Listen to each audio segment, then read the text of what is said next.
Hi guys, I'm just another guy named James, and today I'm going to be talking about JLA New World Order.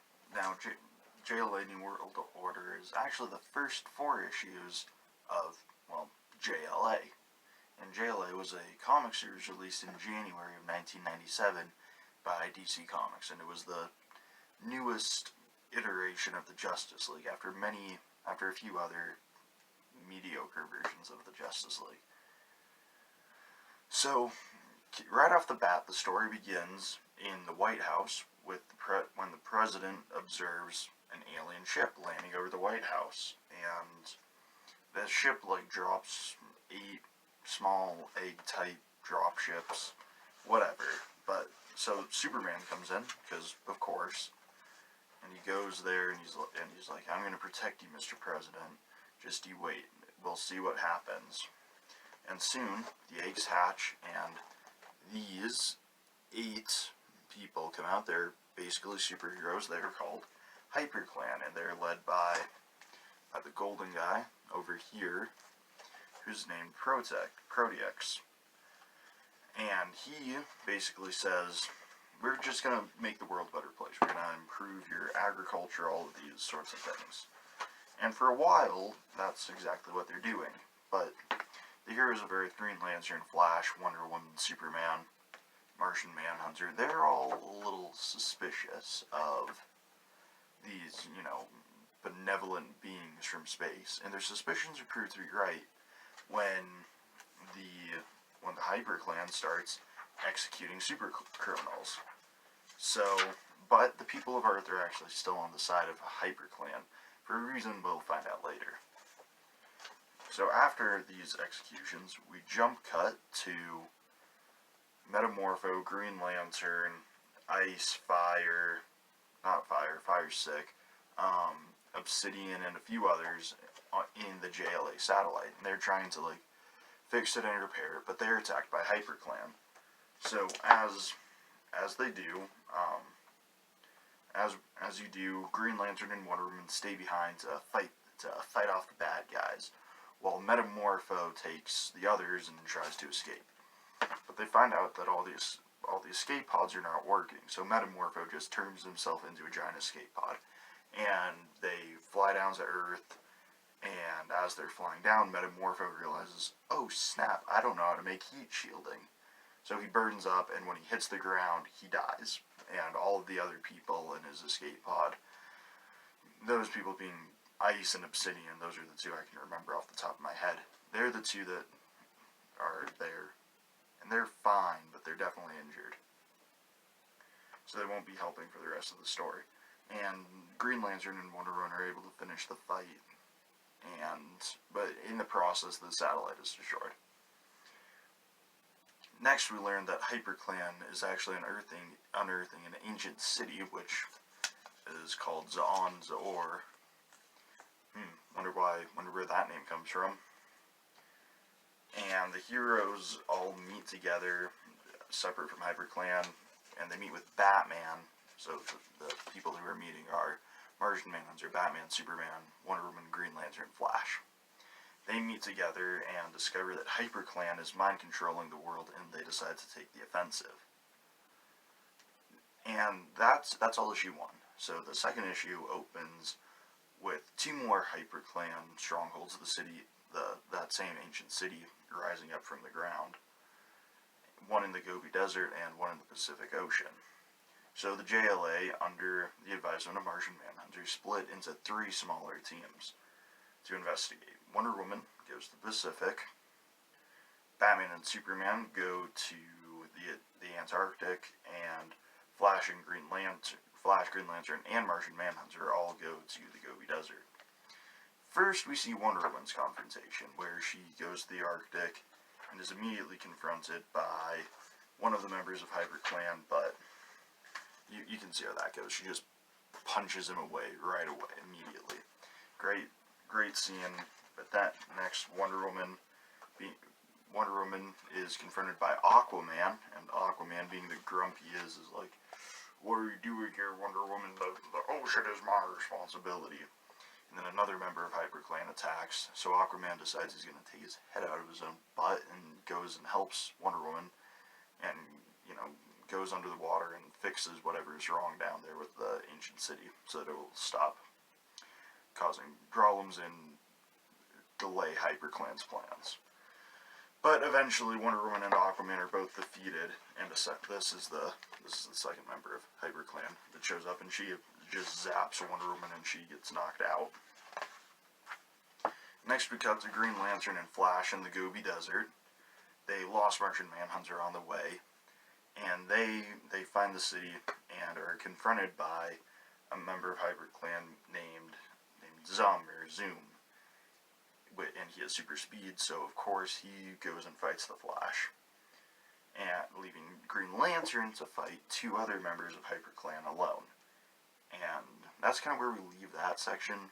But then we see what happens with Martian Manhunter, and he's being offered a deal by Protex, the HyperClan leader, to betray the Justice League and join HyperClan. And that's how the second issue ends. No, it's not. I lied. We also have to find out what happens to Batman and Superman. Batman is, while they're on their way to the city, the Batwing is blown up, and Batman presumably dies, and Superman is attacked, and he's doing pretty well, but then Protex uses a piece of kryptonite to beat him into submission. And that's where the second issue ends. So now the third issue opens, and it starts with Protex taunting Superman about how all of his friends are dead, but Batman is actually revealed to be alive, and he knows the HyperClan's big secret, and he knows how to beat them. But first we have to find out the whole fates of Flash and Green Lantern, because if you remember, we left them just in the middle of fights. So Flash basically just beats Zum by punching him with enough force to make him reach escape velocity, so he's not having a good time.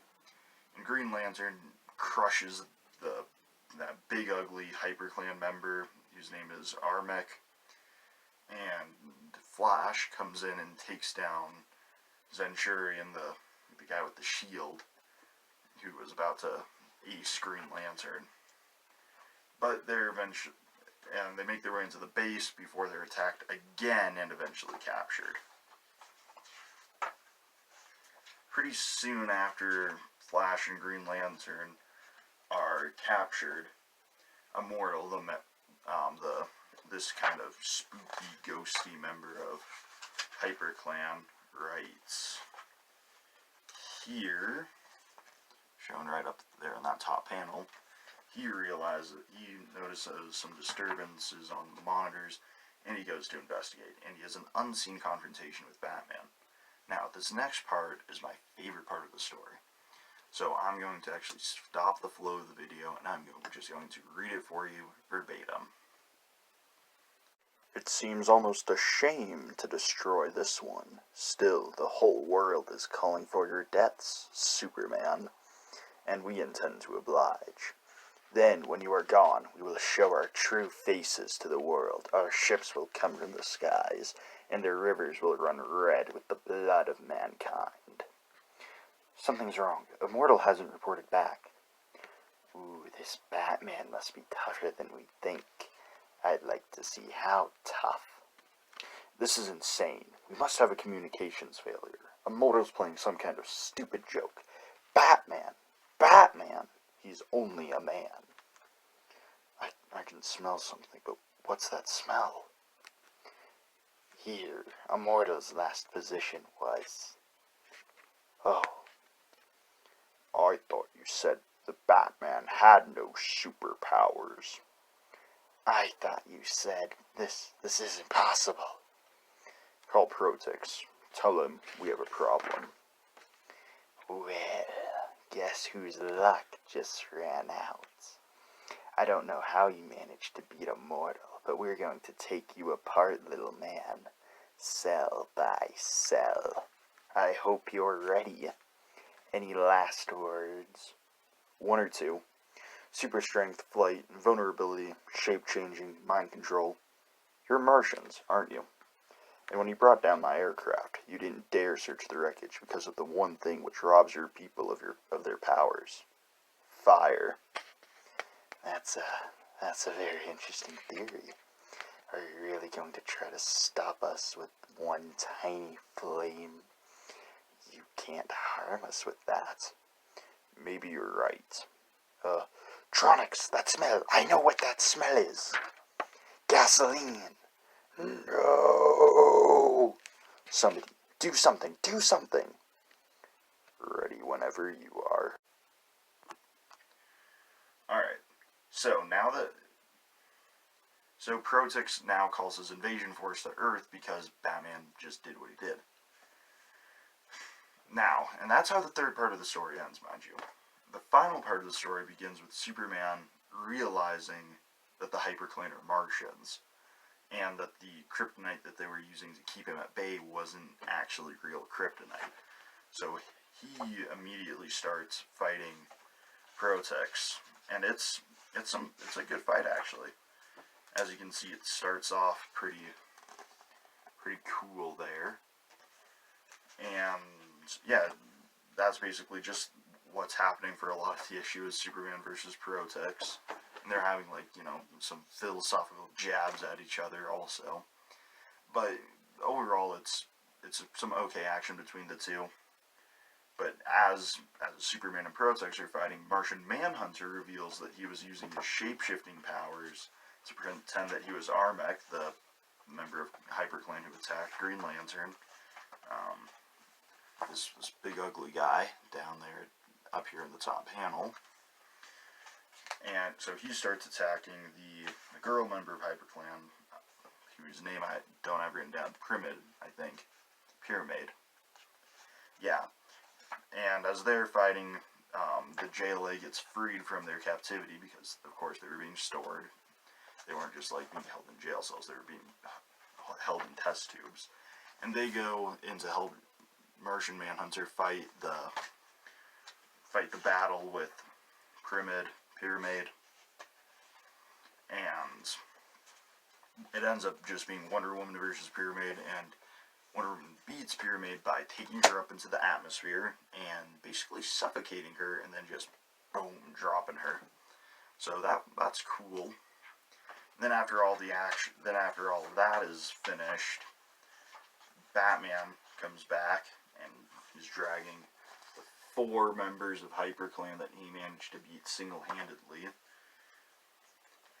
But the invasion fleet is still around. So Superman is, after he wins his fight against Protix, because he's Superman, he always wins, and Superman is able to convince the people of the world to fight the Martian invasion using the ultimate weakness of the Martians, as we all know from DC Comics, the Hydra.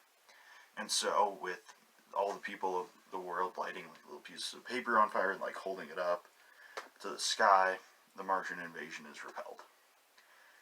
And after that, Martian Manhunter judges the invasion force and because Martian Manhunter is the last Martian, he gets sole judgment, and he seems to give them a death sentence. We don't quite know, but he basically tells Superman, I'm going to judge them, and you're not going to like it. And after the conflict of the story is over, the JLA creates a base on the moon, and they call it the Watchtower. So overall, the story is pretty simple. It's a very good story. I like it a lot. But the reason that I would say it's out of all the Justice League stories I've read, it's my favorite. It's because it feels the most similar to me. When I grew up watching the Justice League cartoon from the early 2000s, and this is very similar to that cartoon. Even this comic is basically what gets adapted into that show's pilot, and it feels very familiar. The characterization in this story is on point. Superman acts like Superman, Batman acts like Batman. It's very good, it's very clean, it's very consistent. There's good character interactions. Again, Batman and Superman interacting together right before their fight in the Arctic is a is a good scene. It's Batman and Superman interacting like the old friends that they are. Wonder Woman and Aquaman have a fun interaction as they get into the fight in the Pacific. Green Lantern and Flash have a lot of fun interactions in this story because it's the new Flash and the new Green Lantern, and it's just a really fun story. If when you get your hands on it, it's not an expensive story because it's not all that popular. I would definitely recommend getting it. But in the meantime, if you guys want to see me talk about something else DC related, you should go check that out. There's going to be a box somewhere around here, I believe, that should have that. But in the meantime, I'm just another guy named James, and I will see you guys next time.